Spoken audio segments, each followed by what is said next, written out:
శుక్లాం शुक्लाम्बरधरं विष्णुं शशिवर्णं चतुर्भुजं प्रसन्नवदनं ध्यायेत् सर्वविघ्नोपशान्तये अज्ञानतिमिरान्धस्य ज्ञानाञ्जलशलाकया चक्षुरुन्मीलितं येन तस्मै श्रीगुरवे नमः। गुरुर्ब्रह्मा गुरुर्विष्णुर्गुरुर्देवो महेश्वरः गुरुः साक्षात् परब्रह्म तस्मै श्रीगुरवे नमः। గురుభ్యో నమః హరి ఓం. సో మనం మామూలుగా ఆ, తర్క సంగ్రహం అనేది బేసిక్ ఇది టెక్స్ట్ మామూలుగా న్యాయశాస్త్రానికి. సో దానికంటే ముందర తర్క అంటే అసలు మామూలుగా శాస్త్రాలు వీటి మీద ఒక చిన్న ఇంట్రడక్షన్ లాగా మనం. ఓకే. సో ఎప్పుడైనా నువ్వు చతుర్దశ విద్యాస్థానాలు అనే పేరు విన్నా ఎప్పుడైనా? ఆ మన దీంట్లోనే మన నైషధీ చరిత్రలోనే నలుడు ఉమ్, ఉమ్, అంటే ఆ నాలుగు వేదాలు ఉపవేదాలు నాలుగు కూడా వస్తాయా ఉమ్, లేకపోతే ఉమ్. తర్వాత షడంగాలు దాంతో ఎన్ని వస్తాయి 12 ఇంకో మీమాంసా రెండు న్యాయ విస్తర. మీమాంసా శాస్త్రము, ఆ, న్యాయశాస్త్రము, అలాగే ధర్మశాస్త్రము, పురాణం. అంటే ఉమ్, ఏంటది? 4 వేదాలు, 6 షడంగాలు, మీమాంస, న్యాయము, ధర్మశాస్త్రము, పురాణములు ఇవి కలిపితే 14. ఉపవేదాలు 4 కలిపితే అష్టాదశ 18.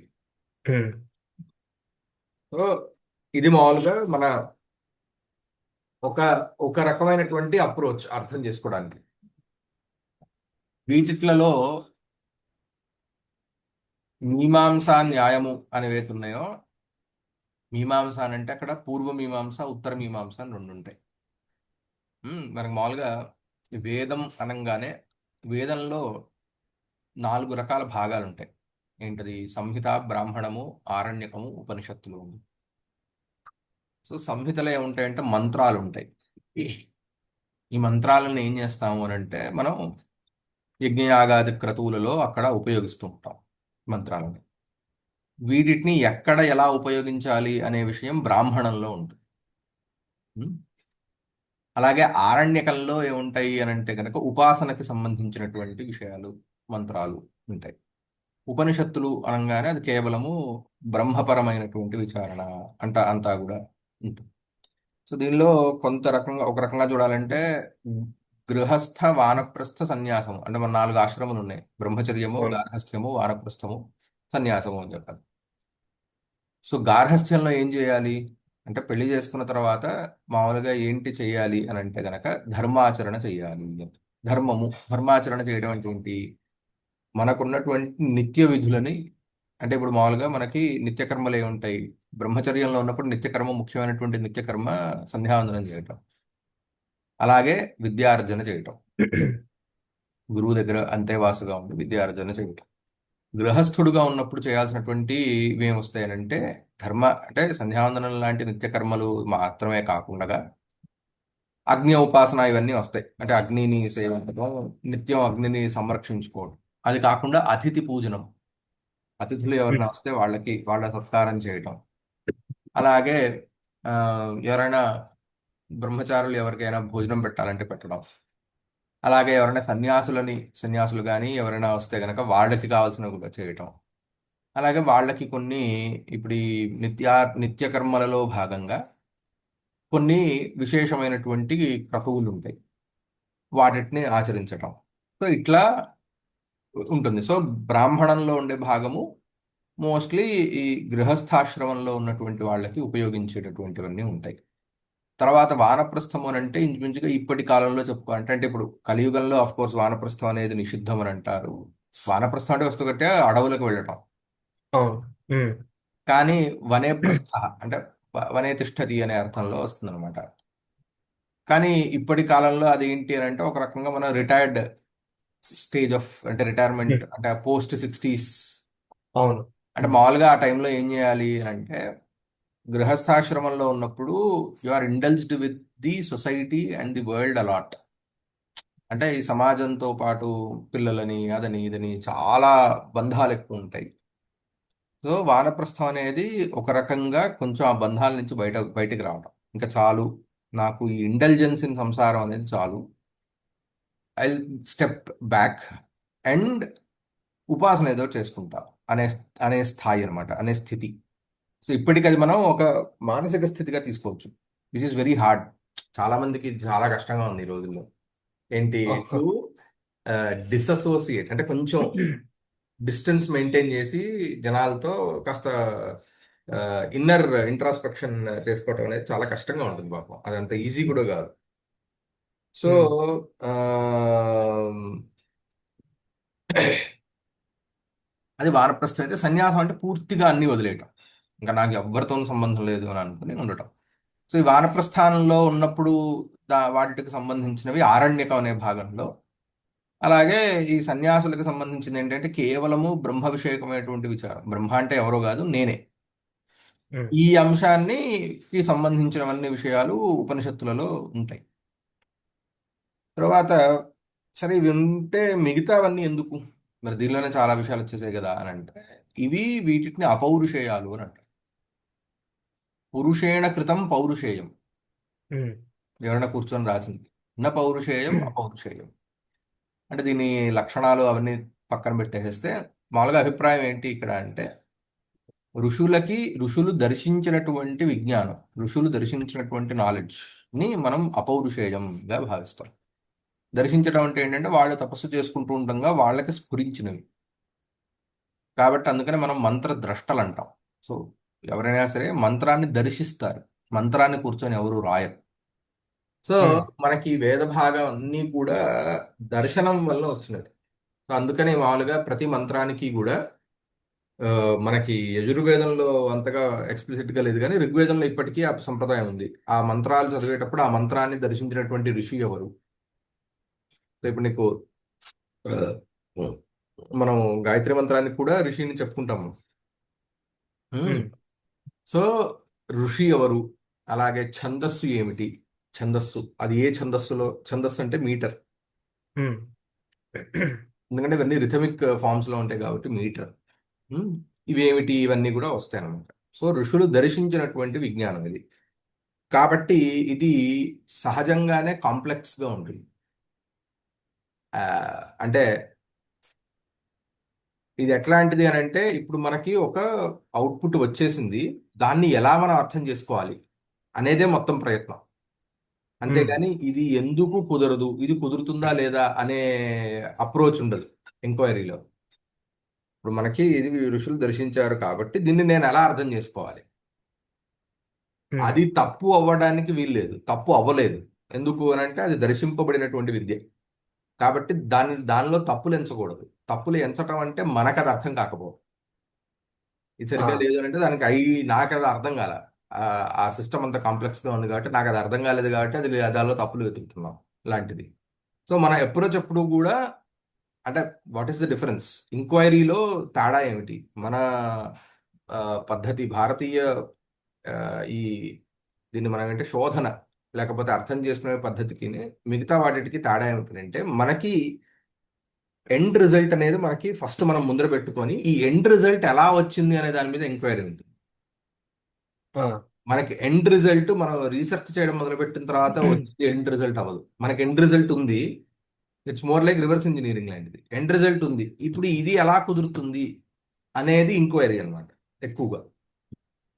అండ్ దీనిలో మనం ఎంపెరికల్ ఎవిడెన్స్ కంటే అనుభవానికి అంటే ఎంపెరికల్ అప్రోచ్ తో పాటుగా ఈ ఫస్ట్ లెవెల్ అంటే ఫస్ట్ పర్సన్ అప్రోచ్ అనేది కూడా ఉంటుంది. వీళ్ళు చాలా వరకు వారి వారి అనుభవాలను చెప్తూ ఉన్నట్టు కొన్ని ఉంటాయి. సో ఈ అనుభవాలను కూడా ప్రమాణంగా తీసుకుంటాం.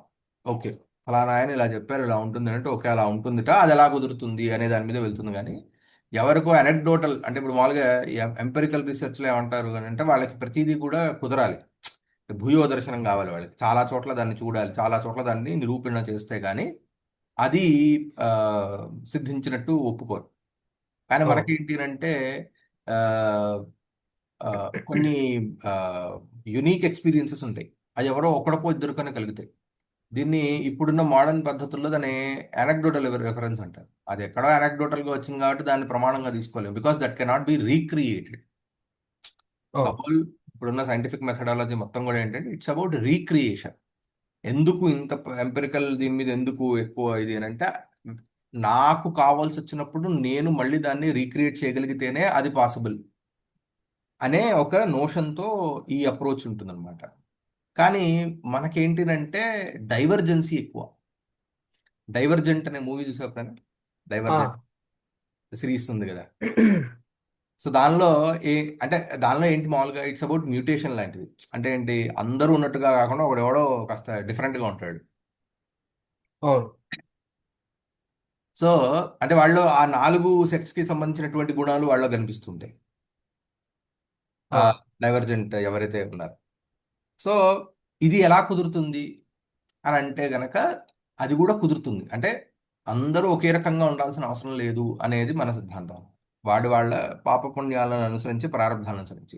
సో దేర్ ఫోర్ అప్పుడు ఏమవుతుంది అని అంటే, ఒకళ్ళు చెప్పిన ఉత్కృష్టమైనటువంటి అనుభవాన్ని కూడా మనం ప్రమాణంగా తీసుకున్నాం. ఫస్ట్ పర్సన్ అప్రోచ్ ఏదైతే ఉన్నదో దాన్ని కూడా మనం ఇక్కడ ప్రమాణంగా తీసుకుంటూ ఉంటాం అన్నమాట. సో అది ఫండమెంటల్ డిఫరెన్స్. సో అందుకని ఏమిటి అని అంటే, మనకి ఈ కాంప్లెక్స్ నాలెడ్జ్ ఏదైతే ఉన్నదో వేదం రూపంలో వచ్చినటువంటిది, దాన్ని అర్థం చేసుకోవటం అనేది చాలా అంత సులభమైనది కాదు. కాబట్టి అదేదో మనం ఇప్పుడు శ్లోకాలు చదివి పదార్థము అన్వయక్రమం చెప్పుకున్నట్టు ఉండదు. అది ఒక్కొక్కసారి చాలా డిఫరెంట్గా ఉండవచ్చు. అంటే ఉంటుంది కానీ ఉండవచ్చు. బట్ అందుకనే ఏంటి అని అంటే, దాని చుట్టూతా దాన్ని పరిరక్షించుకోవాలి. ఇంకొకటి ఏంటి ఇక్కడ అని అంటే, వేదాన్ని ఉన్నది ఉన్నట్టుగానే పరిరక్షించుకోవాలి. దాన్ని మార్చడానికి వీల్లేదు. దాన్ని ఆల్టర్ చేయలేము. దాన్ని ఎందుకు, ఇది దర్శించినటువంటి, సో ఎవరు రాసింది కాదు కాబట్టి, దర్శించింది కాబట్టి అది చాలా స్టాటిక్ అంటే ఫిక్స్డ్ ఫార్ములానే ఉంటుంది. సో దాన్ని రక్షించుకోవడం కోసం చాలా యాక్సిలరీ నాలెడ్జ్ సిస్టమ్స్ డెవలప్ అయ్యాయి. ఏంటి దానిలో ఫస్ట్ది షడంగాలు. ఉమ్. షడంగాల్లో శిక్ష, కళ, ఏముంది? వ్యాకరణం. శిక్ష, వ్యాకరణం, కల్పము, ఛందస్సు, నిరుక్తము, ఇట్లాంటివి. ఇవన్నీ ఏం చేస్తాయంటే ఒక్కొక్క ఆస్పెక్ట్. ఇప్పుడు శిక్ష ఏం చేస్తుంది అని అంటే గనక, ఎలా ఉచ్చరించాలి అనే దానిపై ఎక్కువ దాని దాని ముఖ్య ఇది. వ్యాకరణం, గ్రామర్, సింటాక్టికల్ అనాలిసిస్ ఎక్కువ చేస్తుంది. కల్పం ఏం చేస్తుంది అని అంటే గనక, ఇప్పుడు దీనిలో మనం చెప్పినటువంటి ఏవైతే ఉన్నాయో విషయాలు, వాటిని ఇంకా డీటెయిల్డ్గా, బ్రాహ్మణంలోనేమో ఆ క్రతువులను ఎలా చేయాలని చెప్పని జస్ట్ అలా పాయింట్స్ లాగా ఉంటే, దీనిలో డీటెయిల్డ్గా 1 by 1 స్టెప్ ఎలా ఉండాలి, మాన్యువల్స్ ఉంటాయి దాంట్లో. అలాగే నిరుక్తం అనేది ఏంటి అని అంటే, అది ఎటిమాలజీ అండ్ లెక్సికాన్. అంటే ఏంటి, అది ప్రతి శబ్దాన్ని యొక్క వ్యుత్పత్తి అర్థం, అంటే డిరైవేటివ్ మీనింగ్ ఎలా అనేది చెప్తుంది. అలాగే సినానిమ్స్ ఏంటనేది కూడా చెప్తుంది.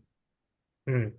అలాగే ఇప్పుడు మనకి ఆ, నిరుక్తము తర్వాత జ్యోతిషం. జ్యోతిషం ఏం చేస్తుంది, ఈ క్రతువుల్ని ఫలానా సమయంలో చేయాలి, ఫలానా ఋతువు వచ్చినప్పుడు చేయాలి, ఫలానా సమయంలో చేయాలని చెప్పని దానికి నిర్దేశింపబడినటువంటి సమయాలు ఉంటాయి.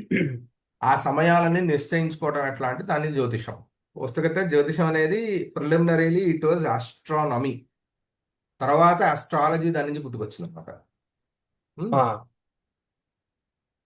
సో జ్యోతిషం మామూలుగా సిద్ధాంత జ్యోతిషం, ఫలిత జ్యోతిషం అని ఉంది. సో సిద్ధాంత జ్యోతిషం ఏంటి అని అంటే, మామూలుగా ఇప్పుడు తిథివార నక్షత్రాలు, గ్రహ గ్రహ గ్రహముల యొక్క గమనం ఎట్లా ఉంది, అవి ఎంత దూరంలో ఉంటాయి, సో ఇదంతా కూడా దానిలో ఉంటుంది. సో ఇట్లా ఒక ఆస్పెక్ట్ని మొత్తం ఈ షడంగాలు కాపాడుతూ ఉంటాయి. అలాగే ఆ, ఇంకొక పక్క దర్శనాలు తర్వాత వచ్చినాయి. దర్శనాలు అంటే ఏమిటి అని అంటే, ఈ తత్వాన్ని తెలుసుకోవడానికి ఉన్నటువంటి మార్గాలు, వేద ఉపబృంహితమైనటువంటి తత్వాల్ని. వాటిలో ముఖ్యమైనటువంటిది ఏంటి అని అంటే, 4 పురుషార్థాలు మనకి ధర్మార్థ కామ మోక్షాల్లో మోక్షం అనేది చాలా ఉత్కృష్టమైనటువంటి పురుషార్థం. ఎందుకు అని అంటే, మోక్షం అనేది నిత్య పురుషార్థం. అంటే ఏంటంటే, మిగతా పురుషార్థాలు అంటే ఏంటి, వస్తుగత పురుషార్థము అని అంటే ఏంటి, జ్ఞాతం యత్ సత్ స్వవృత్తితయా యదిష్యతే సహ పురుషార్థ. జ్ఞాతం సత్ ఉమ్. స్వవృత్తితయ అంటే తను నాకు కావాలి, నా యందు ఉండాలి అనే ఇచ్ఛ దేని ఎందైతే కలుగుతుందో అది పురుషార్థము అని. సో ఉమ్. సహజంగా దీనికి అర్థకామాల మీద మనకి ఇచ్ఛ ఉంటుంది. అవును. అర్థం అంటే సంపద. ఎవడికి సంపద వద్దు? ఎవడికి ఉండదు సహజంగా. అంటే కామనర్స్కి కోరికలు, కోరికలే కోరికలు లేచిన దగ్గర నుంచి మనకి కదా. అలాగే పాపం పుణ్యం లాంటి కాన్సెప్ట్స్ ఎప్పుడైతే మనకు తెలుస్తాయో, అప్పుడు ఓకే, ఇది కూడా బాగుంది, నాకు కూడా కావాలి, పుణ్యం అనేది నాకు కావాలి, పాపం అనేది నాకు వద్దు, సుఖం కావాలి, దుఃఖం వద్దు. సో ఇట్లాంటివన్నీ ఉంటాయి. ఇవన్నీ ఏమిటి అని అంటే ఆప్యములు, అంటే ప్రాప్యములు. ఇవన్నీ మన దగ్గర లేనివి, మనం సంపాదించుకోవాలి అనే పురుషార్థాలు. ధర్మము, అర్థము, కామము అనేవి. మోక్షం అనేది ఏమిటి అని అంటే అట్లాంటిది కాదు. మోక్షం అనేది ఒక్కసారి పొందడం అనేది వస్తుగత్యం ఉండదు. ఆ స్థితి ఎప్పుడైతే సిద్ధిస్తుందో మళ్ళీ వెనకాలకి రావటం ఉండదు. ఉమ్, సో ద డిఫరెన్సెస్, మోక్షం అనేది ఆ, స్థాయి. అంటే ఆ స్థితిని ఒకసారి పొందిన తర్వాత మళ్ళీ వెనకాలకి రావడం ఉండదు. వెనకాలకి రావడం అంటే ఏమిటి అని అంటే మనకి పునర్జన్మ అనేది ఉంది. సో పుట్టినవాడు మళ్ళీ పుడతాడు, మళ్ళీ వేరే లోకాలకు వెళ్ళి మళ్ళీ ఇంకొక జన్మ, ఇంకొక శరీరాన్ని తీసుకుంటాడు అనేది ఉన్నది. ఇది జనన మరణం అనేది చక్రం నడుస్తూనే ఉంటుంది. అంటే నువ్వు ఇప్పుడు మనుషుడిగా పుట్టొచ్చు, తర్వాత స్వర్గానికో నరకానికో ఇంకో లోకానికో వెళ్ళి మళ్ళీ అక్కడి నుంచి వెనకాలకు వచ్చి మళ్ళీ మనుషుడుగానో పశువుగానో ఎలాగోలా పుడుతూనే ఉంటావు. మళ్ళీ ఇది అవుతూనే ఉంటావు, మళ్ళీ పుడుతూనే ఉంటావు, గెడుతూనే ఉంటావు అనేది నడుస్తుంది. ఈ చక్రం నుంచి బయటికి రావడమే మోక్షం. సో ఈ మోక్షం అనేది ఎలా సిద్ధిస్తుంది అని అంటే తత్వజ్ఞానం వల్ల సిద్ధిస్తుంది అనేది చెప్తారు. ఉం. అది ఎట్లాంటి తత్వజ్ఞానము, ఏ విషయాల యొక్క తత్వజ్ఞానము అనే అంశాలలో రకరకాల మార్గాలు చెప్తూ ఉంటారు. ఇవన్నీ విడివిడిగా ఉన్నట్టు అనిపిస్తాయి, అంటే సపరేట్ గా ఉన్నట్టు అనిపిస్తాయి, కానీ వీటిలో ఒక ఇంటర్ కనెక్టెడ్నెస్ ఉంటుంది యాక్చువల్లీ. సో మనకి ఆరు ఆరు ఆస్తిక దర్శనాలు. సో వీటిని ఆస్తికములు అని అంటారు, ఆస్తిక దర్శనాలు అని అంటారు. ఆస్తిక నాస్తిక అనే శబ్దాలు వినే ఉంటావు మామూలుగా. అవును. సో ఆస్తిక శబ్దము అస్థి శబ్దం నుంచి ఉత్పన్నమైంది.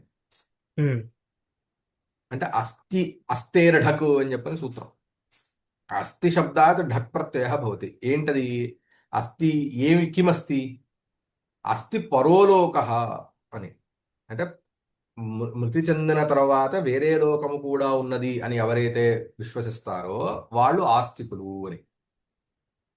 ఉమ్, నాస్తి అంటే విపరీతంగా, మరణించిన తరువాత మళ్ళీ ఇంకొక అసలు అస్తిత్వం, ఎగ్జిస్టెన్స్ అనేదే ఉంటుంది అని ఎవరైతే నమ్మరో, లేదు అని లేదంటే ఎవరైతే నమ్ముతారో వాళ్ళు నాస్తికులు అని చెప్పారు.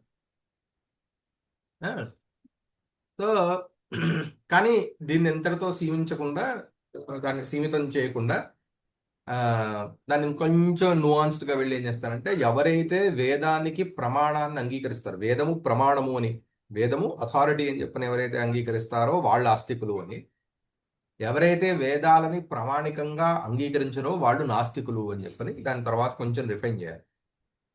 ఉమ్, సో మనకి ఉన్న షడ్ దర్శనాలు ఏవైతే ఆస్తిక దర్శనాలు ఉన్నాయో ఇవన్నీ వేదాన్ని ప్రమాణంగా భావిస్తాయి.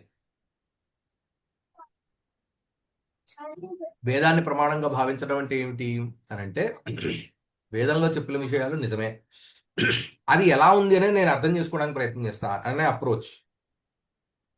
ఇది ఆస్తికలు అని.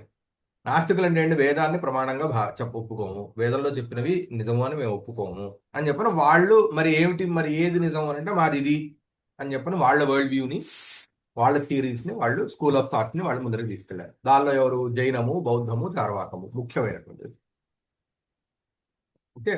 కానీ జైనులు, బౌద్ధుల్లో కొంచెం చనిపోయిన తర్వాత కూడా కొన్ని అవస్థితులు ఉంటాయి అని ఒప్పుకుంటారు. కాబట్టి మనం ఏదైతే ఈ యౌగిక వ్యుత్పత్తి అంటే డిరైవేటివ్ మీనింగ్ ఉందో ఆస్తికానికి, అందుకనే దాన్ని రిఫైన్ చేసుకున్నాం. ఎందుకు? వాళ్ళకు కూడా మరణించిన తరువాత కూడా ఒక స్థితిని వాళ్ళు ఒప్పుకుంటారు, ఉమ్, జైనులు, బౌద్ధులు. అవును అవును. అందుకని డిరైవేటివ్ మీనింగ్ తీసుకుంటే వాళ్ళు కూడా ఆస్తికులే అవుతారు. అందుకని దాన్ని రిఫైన్ చేసి ఆస్తికులు అని అంటే వేదానికి ఎవరైతే ప్రమాణాన్ని ఇస్తారో వాళ్ళు ఆస్తికులు అని చెప్తారు. ఉమ్, చార్వాకులు అనేది చాలా ప్రసిద్ధం, మెటీరియలిస్టిక్ అప్రోచ్. ఏంటంటే కేవలము నా ఇంద్రియాలతో నేను ఏ విషయాలనైతే అనుభవిస్తానో అవే ఉన్నాయి. అంటే ఇప్పుడున్న అప్రోచ్ చాలా. అవును.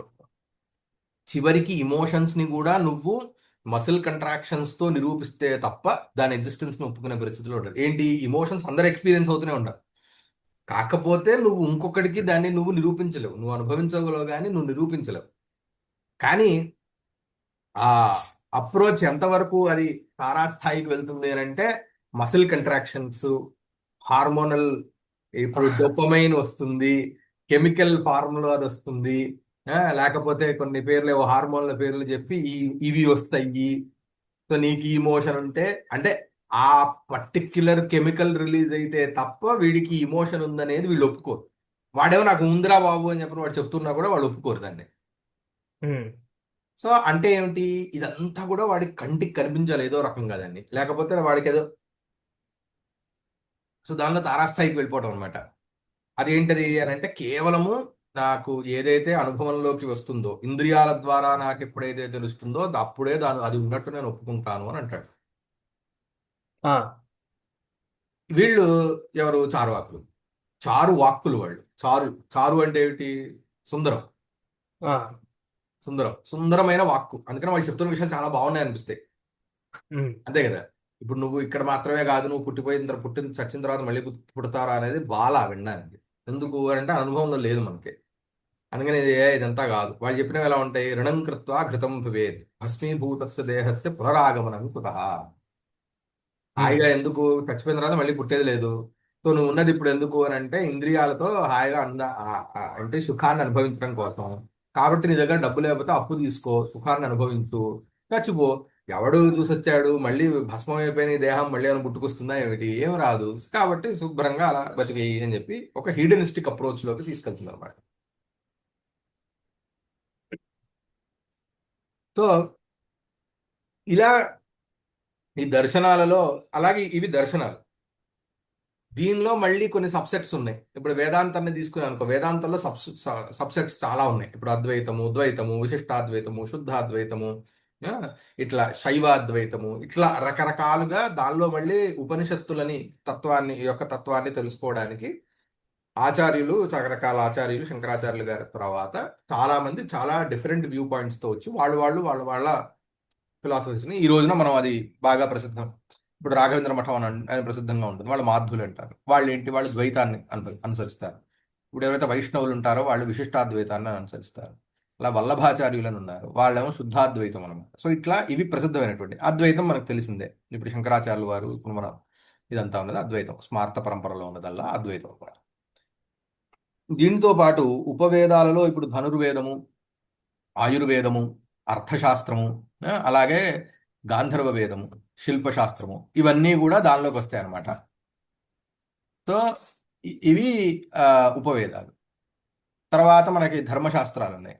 సో ఈ ధర్మశాస్త్రాలు ఏమిటి అని అంటే ఇవి ఒక రకమైనటువంటి సబ్స్టిట్యూట్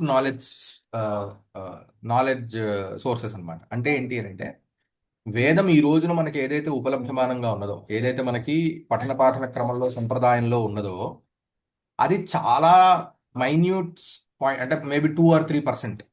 అంటే ప్రతి వేదానికి రకరకాల శాఖలు ఉంటాయి. ఇప్పుడు మన తైత్రీయ శాఖ, కృష్ణ యజుర్వేదంలో తైత్రీయ శాఖ, మనం ప్రవర చెప్పుకునేటప్పుడు అలా చెప్పుకుంటూ ఉంటాం. అవును. మైత్రాయణి శాఖ ఉన్నది, ఇది యజుర్వేదానికి సంబంధించి కృష్ణ యజుర్వేదం. ఇప్పుడు శుక్ల యజుర్వేదంలో తీసుకుంటే కాణ్వ శాఖ, మాధ్యందిన శాఖ అని, ఇట్లా ఇంచుమించుగా కృష్ణ యజుర్వేదంలో 25 or 26 శాఖలు ఉండాలి. సామవేదంలో 1000 శాఖలు ఉండేవిట. సహస్రవత్మ సామవేద అని చెప్పని మనకి మహాభాష్యం ద్వారా తెలుస్తుంది. అలాగే ఋగ్వేదంలో 50 చిల్లర శాఖలు ఉండాలి. సో ఇట్లా చాలా శాఖల్లో మనం ఉండాలి. మరి అంటే శాఖ మారింది అని అంటే ఏంటి, సంహిత మారుతుంది, బ్రాహ్మణం మారుతుంది, ఆరణ్యకం మారుతుంది, ఉపనిషత్తులు మారుతాయి, మారవచ్చు. మరి ఇవేవి లేవు కదా, ఇప్పుడు అవేవి ఉపలభ్యమానంగా లేవు. ఇప్పుడు ప్రతి వేదానికి ఒక శాఖ, మహా అయితే 2 శాఖలు. అవును. శుక్లయజుర్వేదంలో 2 శాఖలు కనిపిస్తున్నాయి, సామవేదంలో 3 శాఖలు కనిపిస్తున్నాయి, ఋగ్వేదానికి కృష్ణ యజుర్వేదానికి ఒకటే శాఖ, ఇంకా వేరే ఇది కనిపించట్లేదు, వేరియేషన్ కనిపించట్లేదు. సో ఇవన్నీ ఏమైపోయినాయి అని అంటే పఠన పాఠన క్రమంలో లేకపోవడం వల్ల లుప్తం లేనాయి. లుప్తం అంటే కనిపించకుండా పోయినాయి. ఇది ఇప్పుడు కాదు, ఎప్పటి నుంచో ఉంది. మరి దానిలో చాలా మరి విజ్ఞానం ఉండాలి కదా అని అంటే అవసరమైనప్పుడు అవసరమైనటువంటి దాన్ని మళ్ళీ ఋషులు స్మరించి స్మృతులుగా రాశారు. స్మృతులు అని అంటారు అందుకనే ధర్మశాస్త్రాన్ని. స్మృతి అంటే ఏంటి, మామూలుగా గుర్తు తెచ్చుకోవడం, స్మరించింది. స్మరించడం. ఏమి స్మరించే ఇవి, లుప్తమైనటువంటి వేదార్థాన్ని స్మరించే. కాబట్టి అవి కూడా ప్రమాణంగా స్మృతులు చాలా వచ్చాయి మనకి. మనుస్మృతి, వ్యాస స్మృతి, అత్రి స్మృతి, ఇట్లా నారద స్మృతి, ఇట్లా రకరకాల. అవి కూడా మనకి చాలా ఆ, ఏంటది ఫ్రేమ్ వర్క్స్ని ఇస్తాయి. అంటే మన భారతీయమైనటువంటి జీవన విధానం, సంస్కృతి ఎలా ఇప్పుడు మనం చేసుకుంటున్న ప్రతిదానికి, ఇప్పుడు మనం ఏ వ్రతం చేసుకున్నా, ఏ పండగ చేసుకున్నా దానికి ఎక్కడో చోట ప్రమాణం చెప్తారు. ఎందుకు అంటే ఫలానా తిథి నాడు ఫలానా చేసుకోవాలని చెప్పారు, ఫలానా స్మృతిలో చెప్పబడింది అని.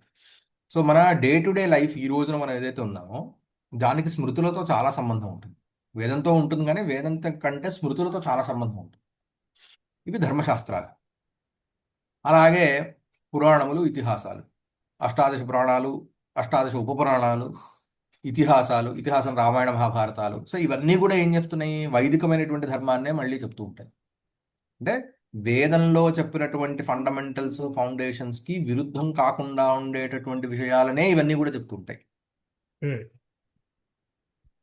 సో ఇది ఒక పెద్ద ఆ, ఏంటది ఒక ఇదిగా తీసుకోవాలి అని అంటే దీనిలో లేనటువంటి విషయం అంటే ఇప్పుడు ఈ రోజున డిసిప్లిన్స్ అంటే ఇప్పుడు మనకు కావాల్సిన అంటే ఒక మనిషి తన జీవితాన్ని రోజు ఆ, ఒక సద్మార్గంలో నడుపుకోవడానికి ఆ, ఆ, కొన్ని అంటే ఇప్పుడు మన టెక్నాలజికల్ ఇన్నోవేషన్స్ ఒక్కటి కొంచెం టెక్నాలజికల్ ఇన్నోవేషన్స్ కి కూడా మనం రిలేట్ చేయొచ్చు. ఇప్పుడు ఏఐ ఎంఎల్ని తీసుకుంటే కనుక బీభత్సంగా రిలేట్ చేయొచ్చు శాస్త్రంతో. కాస్త ఆ ఒక్క అంశాన్ని కొంచెం పక్కన పెట్టిన మిగతా ఏవేవైతే డిసిప్లిన్స్ ఒక సివిలైజేషన్ లేకపోతే ఆ, ఒక సమాజము కి ఏవేవైతే అవసరం, whether it could be governance, ఎందుకంటే ఇవన్నీ ఎక్కడి నుంచి వస్తాయి? ఇవన్నీ ఒక వరల్డ్ వ్యూ నుంచి వస్తాయి. అవును. దానికి కావాల్సినటువంటి ఆ, విషయాలన్నీ కూడా మన దగ్గర ఉన్నాయి. అందుకనే వీఆర్ ఏబుల్ టు సర్వైవ్. అంటే మనకి ఇప్పుడు ఇప్పుడు మామూలుగా చెప్తూ ఉంటారు ఏంటది హిస్టరీలో ప్రాఫెట్ మొహమ్మద్ ఆ, ఇస్లాంని ఇది చెప్పిన అంటే ఎస్టాబ్లిష్ చేసిన తర్వాత నుంచి ఆ, అంటే Mecca Medina area, Saudi area నుంచి it took them only 50 years to convert the whole middle eastern countries into Islam. అవును. అంటిల్ ఆఫ్ఘనిస్తాన్ వరకునో లేకపోతే ఆఫ్ఘనిస్తాన్ వరకు they were able to convert without any this thing. మరి తర్వాత ఏమైంది? ఎందుకు అక్కడి నుంచి అంటే from there it took them 500 years to penetrate in to the regions of Afghanistan. ఎందుకు అప్పటికి ఇంకా అక్కడ హిందూ రాజులు ఉండేవారు. Hmm. ఇది ఎందుకు? ఒకటి పెనట్రేషన్, సరే అదొకటి. ఒకటి ఏంటంటే అక్కడ ఫిజికల్ రెసిస్టెన్స్ ఒకటి.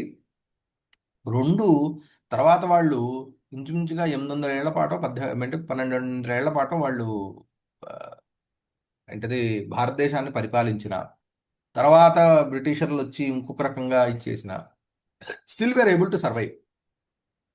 And of course there are a few అంటే పొల్యూషన్స్ జరిగినాయి, జరగలేదని కాదు. లైక్ కాలనైజేషన్ జరిగింది, దానివల్ల మన సిస్టమ్స్ అన్నీ పాడైనాయి, మన సిస్టమ్స్ అన్నీ కూడా కాలనైజ్ అయినాయి భారతదేశంలో ఉన్నవి. ఇవన్నీ ఇప్పటికీ ఉన్నా బట్ స్టిల్ ఈ రోజున నువ్వు యుఎస్లో ఉన్నా ఈ రోజున ఎందుకు చదువుకోగలుగుతున్నావు? కాస్తో కూస్తో నీ మూల సంస్కృతికి సంబంధించిన విషయాన్ని నువ్వు ఎలా తెలుసుకోగలుగుతున్నావు అని అంటే because of the knowledge core that we have. Um, so our civilization is అంటే any civilization the existence of the civilization is determined by the knowledge core that it has.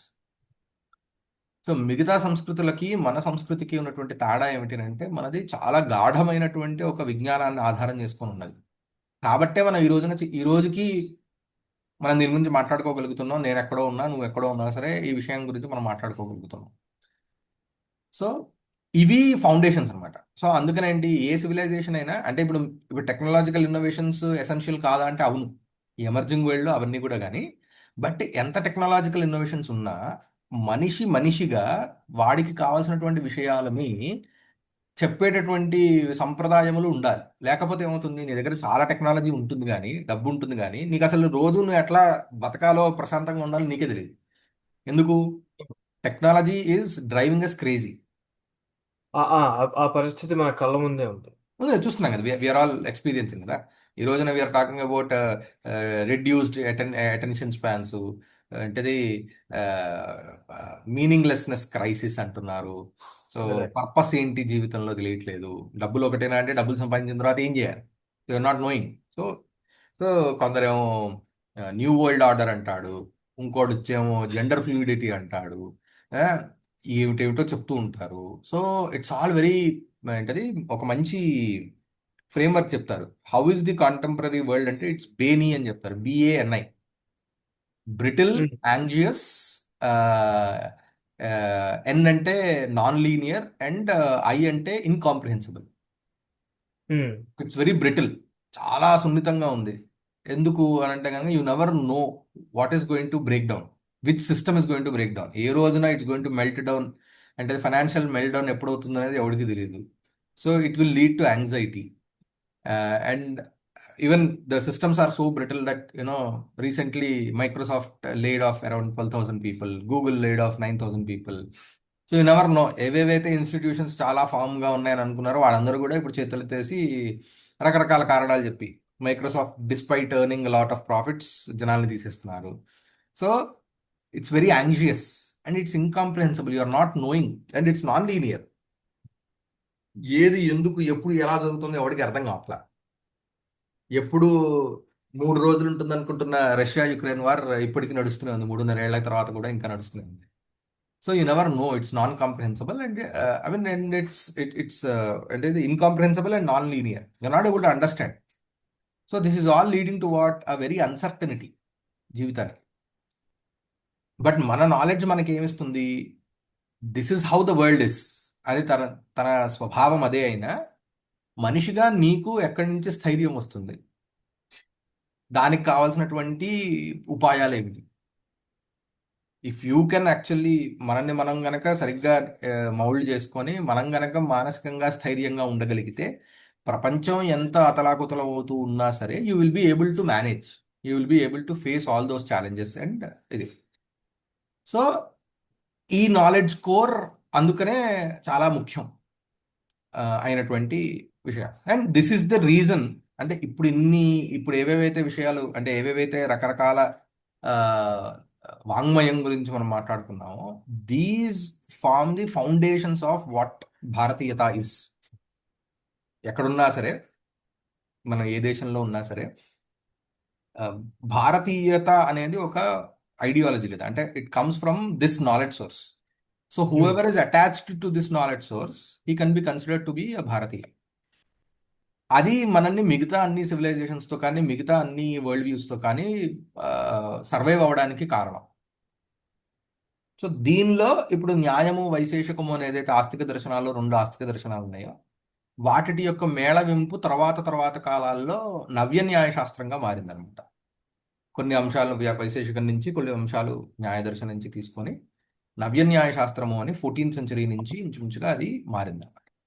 So దానిలో ఒకానొక గ్రంథము తర్క సంగ్రహం అని ఉంటుంది. అలాగే నవ్యన్యాయ శాస్త్రము ఒక కొత్త రకమైనటువంటి పరిభాషని డెవలప్ చేసింది. అంటే వెరీ డిఫరెంట్ ఎక్స్ప్రెషన్ అనమాట ఆఫ్ ఐడియా. అంటే ఇప్పుడు మనకి కెమిస్ట్రీలో చూస్తే, కెమిస్ట్రీలో కొన్ని విషయాలను చెప్పడానికి ఆమ్, ఒక విలక్షణమైన పద్ధతి ఉంటుంది. ఇప్పుడు దాన్ని నీళ్లు అవును. అన్నా అంటే వాళ్ళు వాటర్ అనరు, వాళ్ళు మాలిక్యులర్ కంపోజిషన్తో పాటే దాన్ని వాళ్ళు ఎంతవరకు అయితే, ఎందుకు, అది ప్రెసిషన్ కోసం. హైడ్రోజన్ ఇప్పుడు వాటర్ కిను హైడ్రోజన్ పెరాక్సైడ్ కిను హైడ్రోజన్ మోనాక్సైడ్ కి తేడా ఉంది. అవును. ఏంటి, జస్ట్ అక్కడ మాలిక్యులర్ కంపోజిషన్ తో తేడా వచ్చేస్తుంది. అది వాళ్ళు చాలా ప్రిసైజ్ గా ఉండడం కోసం వాళ్ళు మాలిక్యులర్ కంపోజిషన్ వరకు వాళ్ళు వెళ్తారు. అలాగే ఇప్పుడు ఫిజిక్స్ లో వెళ్తే ఫిజిక్స్ వాళ్ళకి కొన్ని రకాలైనటువంటి పారిభాషిక శబ్దాలు ఉంటాయి, జాగన్ టెర్మినాలజీ వాళ్ళకి ఉంటుంది ఫర్ దేర్ కన్వీనియన్స్. సిమిలర్లీ ప్రతి శాస్త్రం కూడా తనకంటూ కొంత టెర్మినాలజీని డెవలప్ చేసుకుంటుంది. దానిలో న్యాయశాస్త్రంలో ఉన్నటువంటి టెర్మినాలజీ కొంత యునీక్, ఎందుకనంటే అది న్యాయశాస్త్రంలో మాత్రమే కాకుండా మిగతా శాస్త్రాల్లో కూడా అది ఉపయోగిస్తుంది. ఇది ప్రిసిషన్ కోసం, అంటే స్పెసిఫిసిటీ, ఆ చాలా తీక్షణంగా నిర్దుష్టంగా ఇది అనే విషయం చెప్పడం కోసం కావాల్సినటువంటి అంశాలు దానిలో అలా డెవలప్ చేశారు. సో ఫస్ట్ కొన్ని పాఠాలు ఆ టెర్మినాలజీ మీద కొంత అవగాహన కలిగిన తర్వాత తర్వాత దెన్ వి విల్ స్టార్ట్ తర్కసం. Okay, um. Any questions, any introspections? ఆ ఒక్- ఒక్క విషయం ఏంటంటే ఇప్పుడు వేదాల్లో శాఖలంటే అంటే ఆ దర్శించిన దానికి అంటే తేడాలు ఎక్కడ వస్తాయి దాంట్లో? ఇంటర్ప్రిటేషన్స్. ఓహో. అంటే దట్ ఈస్ ద బ్యూటీ. అంటే ఏమిటి అని అంటే ఇప్పుడు ఎట్లాంటిది, ఇప్పుడు ఏదో ఒక వాక్యం ఉంది, దాన్ని కొంత కొంత నిర్ణయం చేస్తారు, చేసిన తర్వాత ఆ ఉపనిషత్తుల్లో చెప్పిన ఒకానొక తత్వానికి ఇది మూలము అని చెప్పని వాళ్ళ కొన్ని వరల్డ్ వ్యూస్ వాళ్ళు తీసుకొని వస్తారు. ఉమ్, అది కూడా వైదిక ఫండమెంటల్స్ అంటే అదే. ఇక్కడ ఏంటంటే కొన్ని కామన్ ఫండమెంటల్స్ ఉంటాయి. ఏంటి? ధర్మార్థ కామ మోక్షాలు 4 పురుషార్థాలు, పునర్జన్మ అనేది ఉన్నది, మోక్షం అనేది ఉన్నది, మోక్షం అనేది పరమ పురుషార్థము. సో ఇట్లాంటి ఫండమెంటల్ టెనెట్స్ కొన్ని ఉంటాయి, ఉమ్. వీటిని ట్రాన్స్గ్రెస్ చేయరు. కానీ ఇప్పుడు ఈ మోక్షం అనే దానికి నిర్వచనం ఏమిటి, డెఫినేషన్ ఏమిటి అంటే ఫలానా. నువ్వు అలా కాదు, అది కాదు, ఇది మోక్షము అని ఇంకొకళ్ళు ఎవరో అంటారు. బట్ ఇది ఈ ఫండమెంటల్ ఏదైతే ఉన్నదో దానికి అవి against గా కాదు. దీ దీన్ని ఇట్లా నేను దర్శిస్తున్నాను, నాకు ఇలా అర్థమైంది అని చెప్పని ఒకళ్ళు వస్తారు. సో ఇది ఎట్లాంటిది అని అంటే, ఒక కథ చెప్తే నలుగురు పిల్లలు 4 రకాలుగా అర్థం చేసుకుంటారు. ఉమ్. ఇట్ ఈస్ ఓకే అంటిల్ ఆ ఆ మెయిన్ కోర్, ఆ కథకు ఉన్నటువంటి కోర్ స్పిరిట్ పోకుండా నువ్వు ఎన్ని ఇంటర్ప్రిటేషన్స్ చేసుకున్నా చాలా తప్పలేదు. మన రామాయణాలు ఆ, మహాభారతాలు కూడా. అంటే ఇప్పుడు నువ్వు మూవీ ఉండాలి, వాంటేజ్ పాయింట్ అని ఒక మూవీ ఉంది, ఉమ్, ఎప్పుడైనా కుదిరితే చూడు ఒకసారి. వాంటేజ్ పాయింట్ అని కొంచెం పాత మూవీనే. సో దానిలో ఏంటంటే, దానిలో ఒక బాంబ్ ఎక్స్ప్లోజన్ జరుగుతుంది. జరిగితే ఒక 6 క్యారెక్టర్స్ ని తీసుకొని సేమ్ అది ఎండ్, ఇది బాంబ్ ఎక్స్ప్లోజన్ జరిగేంత వరకు స్టోరీని వెనకాలకి వెళ్ళి మళ్ళీ వస్తూ ఉంటాడు. ఫస్ట్ ఒక బాంబ్ ఎక్స్ప్లోజన్ జరుగుతుంది, దానిలో ఒక క్యారెక్టర్ని తీసుకొని ఆ క్యారెక్టర్ స్టోరీ చెప్తాడు ఫస్ట్, వెనకాలకి వెళ్ళి క్యారెక్టర్ స్టోరీ చెప్తాడు, బాంబ్ ఎక్స్ప్లోజన్ వరకు వస్తాడు, మళ్ళీ ఇంకొక క్యారెక్టర్ని తీసుకొని వెనకాలకి వెళ్ళి ఆ స్టోరీని చెప్తాడు. అంటే వీళ్ళందరూ బాంబ్ ఎక్స్ప్లోజన్ జరిగేటటువంటి సమయానికి ఆ ప్రదేశానికి వస్తారనమాట 6. ఆ 6 కథల్ని చెప్తాడు. Everywhere the end result is the same. అందరూ ఆ ఆ సిచ్యువేషన్కి ఎలా వచ్చారు అనేది, కానీ the parts are totally different. The అంటే ఆ scenarios that which were created for them to come to that point is totally different. So um, similar గా ఉపనిషత్తులు చెప్పే తత్వం ఒకటే. ఫండమెంటల్ ఏవైతే ఎగ్జామ్స్ ఉన్నాయో, ఈ టెనెట్స్ ఉన్నాయో, వాటికి విరుద్ధంగా కాకుండా దాన్ని రకరకాల వాళ్ళు రకరకాలుగా నిర్వచించారు. సో అవి కూడా కో ఎగ్జిస్ట్ అవుతాయి. That is the beauty. మన దగ్గర ఏంటి అంటే బైనరీస్ లో ఉండం మనం. ఏంటంటే this, that are not not this. అంటే it is not like whether you can be pregnant or not pregnant అనేటట్టుగా ఉండదు. ఉమ్, ఉమ్. మన దగ్గర మధ్య మార్గాలు చాలా ఉంటాయి. అండ్ ఈ మధ్య మార్గాలలో చాలా వాటిని ఒప్పుకోవడం వలనే మనకి వైవిధ్యత, వైబ్రెన్సీ ఏదైతే ఉన్నదో, తర్వాత అందరితో కలిసి అంటే you may have differences in the అంటే ఇంట్రికసీస్ లో డిఫరెన్సెస్ ఉండొచ్చు. ఇది కాదు ఇట్లా అని చెప్పిన స్పెసిఫిక్ అంశాల్లో కొంచెం డిఫరెన్సెస్ ఉన్నా, లార్జ్ గోల్ ఇస్ సేమ్. అందరూ సంధ్యావందనాలు చేస్తారు, అందరూ పండగలనే చేస్తారు, మాధ్యులైనా చేస్తారు, వైష్ణవులైనా చేస్తారు. బట్ ఒక్కొక్కళ్ళకి ఒక్కొక్క పద్ధతిలో దానికి లేదు ఇదే కరెక్ట్ అని చెప్పిన వాళ్ళు అనుకుని వెళ్తూ ఉంటారు. సో అవును. That is the difference. It's more about interpretation of the same తత్వం. ఓకే. అర్థం.